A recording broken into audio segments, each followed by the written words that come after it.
Salve, rapaziada, João Bosco Neto aqui de novo, dessa vez para repercutir uma notícia sobre Vasco da Gama, e já avisando que talvez os próximos vídeos do canal sejam novamente nesse cenário diferente. Estou passando recesso aqui na praia, na casa dos meus pais, então talvez os vídeos do canal, os próximos 3 ou 4, tenham esse cenário. Estou saindo um pouquinho aqui do meu recesso para falar de Vasco da Gama.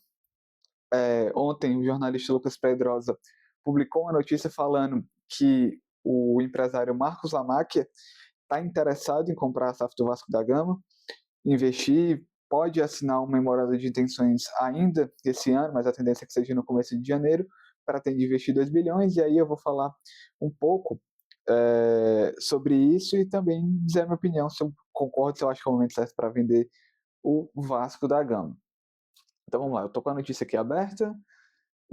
Segundo a apuração do Lucas Pedrosa, o empresário enxerga o Vasco como um ativo muito importante. O Vasco é uma das equipes mais conhecidas do país, que ele discute um investimento de 5 bilhões daqui para serem feitos durante o período de 5 anos, e que o momento onde o Marcos chegaria no Vasco seria um momento melhor do que quando a 777 chegou lá em 2022.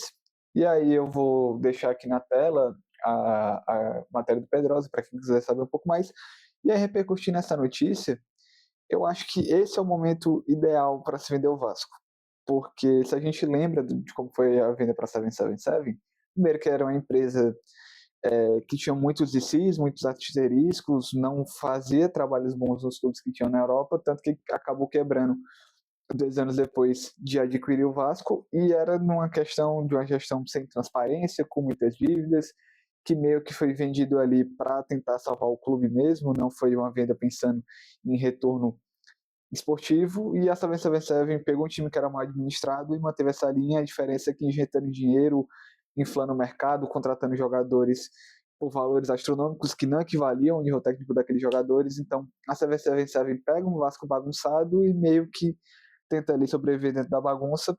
Ao meu ver, não houve ganho real de estrutura e de qualidade técnica com a 777. O time continuou brigando para não cair, só que dessa vez com uma folha muito mais cara do que era enquanto associativo.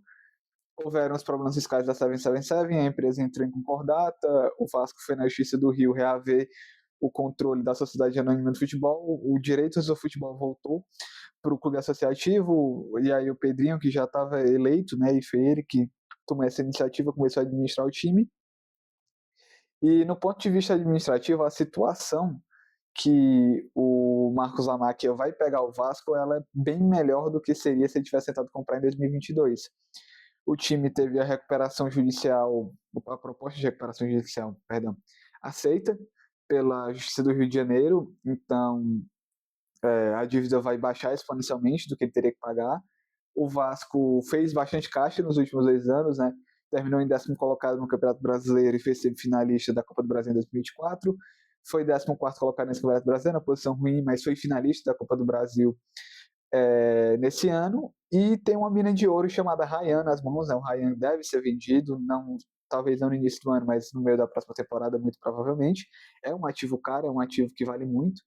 Então, o Vasco, ele tem esse ativo, que era uma coisa que tava, tinha o Andrei quando chegou a 777, mas eu não lembro se já estava vendido ou se foi vendido por eles, mas agora tem um ativo muito bom que é o Ryan, e tem um time que é uma base. O time titular é bom, tem jogadores de bom nível técnico, como eu falei no vídeo anterior, alguns são emprestados, então talvez tendo a noção de que essa venda vai sair, já pagar ali as multas de Carlos Coelho, de Robert Renan, de Andrés Gomes, que vale a pena porque é a base do time e tal, e aí você não vai ter que contratar novos jogadores, só tem que pagar isso aqui.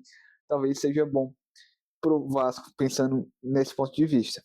E assim, em termos estruturais, tem alguma coisa ali da reforma do São Januário, que estava prevista para sair no primeiro semestre de janeiro, né, o primeiro semestre de 2026, perdão.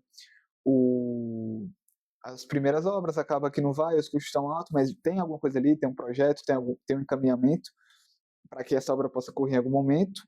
As dívidas do time baixaram exponencialmente, tecnicamente é um elenco muito bom, precisa bastante de um banco de reservas, mas os 11 titulares ali você tem você está bem colocado. Você tem o Fernando Diniz, que é um técnico de primeira prateleira do futebol brasileiro hoje, que, ao meu ver, fez um bom trabalho.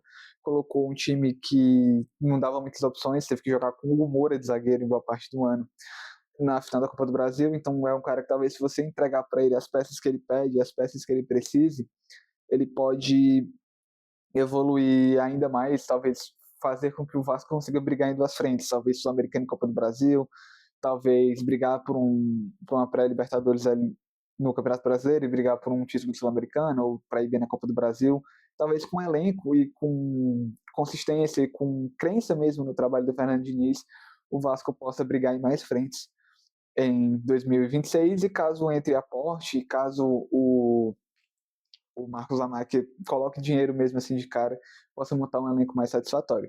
E aí, do ponto de vista do investimento, é óbvio, o Vasco é uma marca muito forte no Rio de Janeiro e muito forte nacionalmente. Tem muitos torcedores do Norte e Nordeste, então você tem um investimento que pode ser rentável a longo prazo. E diferentemente da 777, o Vasco vem para ser o primeiro time.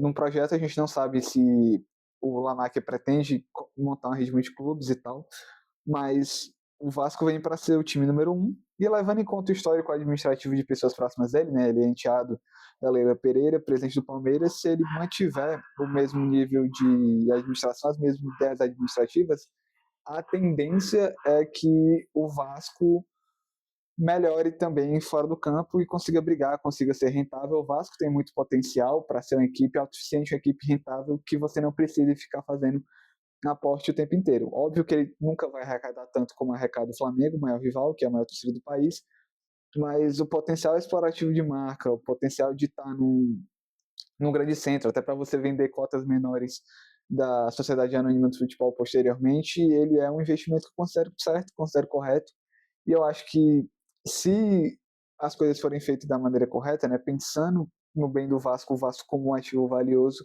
essa negociação pode sim dar certo. É isso.